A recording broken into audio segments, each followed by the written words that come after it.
Ipinag-utos ni Pangulong Bongbong Marcos sa mga lokal na pamahalaan na maghanda sa posibleng hagupit ng Bagyong Leon. Ito ang direktiba ng Pangulo sa mga LGU sa pagbubukas ng Maersk Optimus Distribution Center sa Calamba City, Laguna. Sa kanyang talumpati, sinabi ng Pangulo na dapat maghanda ang mabuti ang impact ng bagyo sa gitna ng mga relief effort na kasalukuyang isinasagawa sa mga nasalanta ng nagdaang Bagyong Christine. Agad namang tumugon sa direktibang ito ang iba't ibang ahensya ng pamahalaan para i-monitor ang sitwasyon sa iba't ibang lugar sa bansa.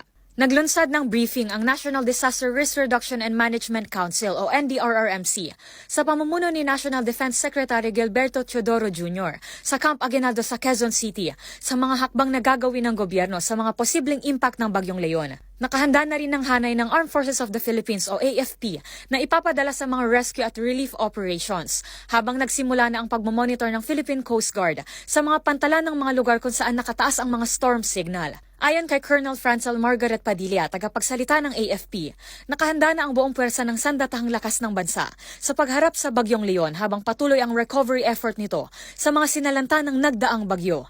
Para sa MBC TV Network News, ito si Rose Babiera. Una sa Pilipinas, una sa Pilipino.